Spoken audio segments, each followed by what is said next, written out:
straightforward debate between two radically different visions of America.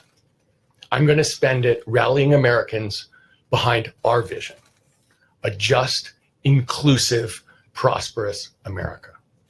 My fight is not just in California.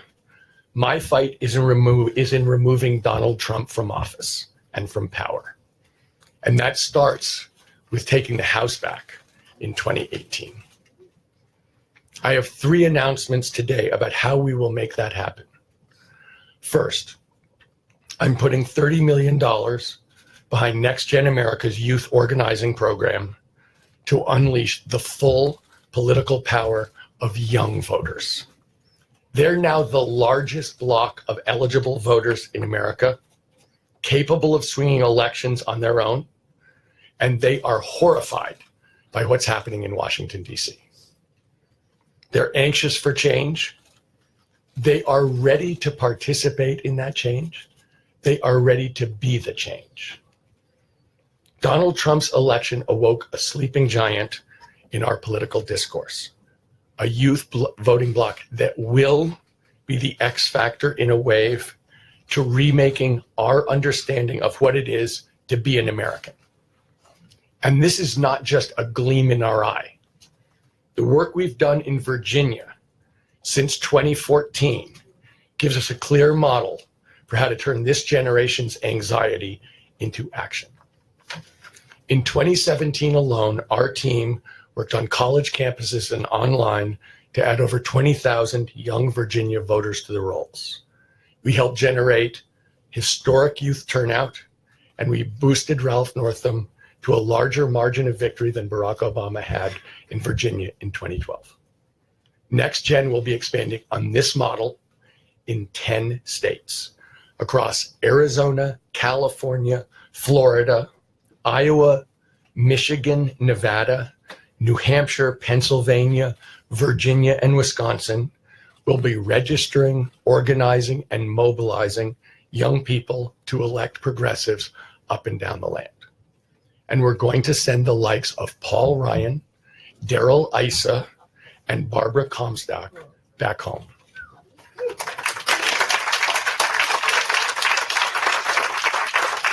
But we also know that we need to activate all voters to win in November. Every voter needs to know that we hear them and are committed to serving their interests.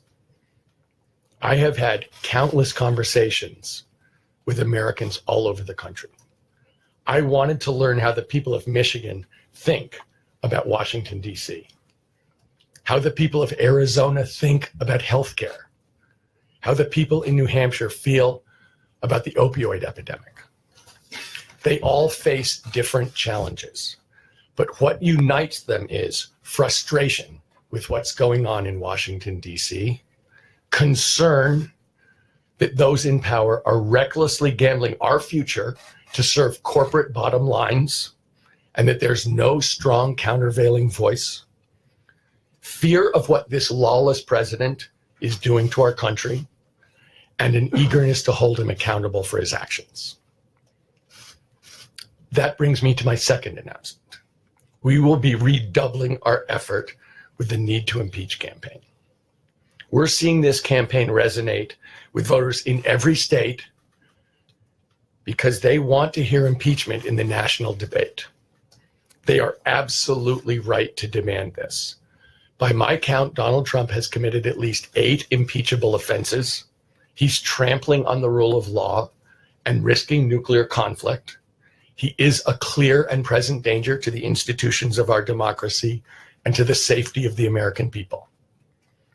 Yet a Republican Congress will not cross him. They refuse to perform their constitutional duty of oversight. Letting these offenses go without consequence would set a dangerous precedent. Millions of Americans know this president is unfit for office. They need to know that a Democratic Congress would do what is morally and urgently necessary for the health of our democracy. This is one of the most important issues of the day. That's why the campaign will continue, and we will continue building our digital army, which is already over 4 million and counting. This is far more than just a petition. And that brings me to my final announcement.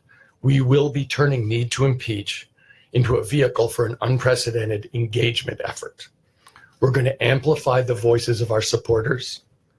We're going to activate against this president, and we're going to demand our representatives stand with us. We will reestablish a direct line of communication between the people and their members of Congress and make clear who our government answers to. That begins this week with constituents delivering some required reading directly to members' offices in Washington and in district offices, copies of Fire and Fury. And there will be far more efforts to come. We know this makes some of our friends and allies in this city uncomfortable. It turns out we can read. We know that the so-called pundits argue that we have to choose between talking about impeachment and talking about policy. But we believe this is a false choice. The fact is the two are fundamentally intertwined. This Republican Congress is willing to aid and abet a dangerous president because holding him accountable would put their agenda at risk. And that agenda is all about serving the wealthy at the expense of the many. It's making policy to suit the biggest donors. It's a democracy where every dollar is treated equally, but not every person.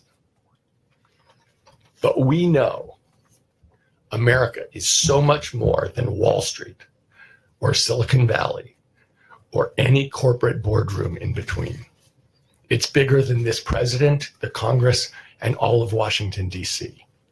We know that America is the people and families out there who make up our communities, who keep us safe, who make our economy hum, those who will create our future, and those who equip them with the knowledge to dream up and lead us into that future. It's the people who keep us healthy, who guide us through recovery, and who discover new frontiers and alert us to dangers ahead. When they are free to prosper, America prospers. When we invest in and support them, we all win. But when they're abandoned to bolster corporate bottom lines, America struggles. Langston Hughes said, "Hold fast to dreams, for if dreams die, life is a broken-winged bird that cannot fly." America is a dream of justice and freedom and opportunity. 2018 is a battle for the soul of that country. That's why I'm all in for changing who runs this city. So our work at Need to Impeach will continue alongside Next Gen America's. And across the board, our operating principle is clear. We need a government that is actually for the people.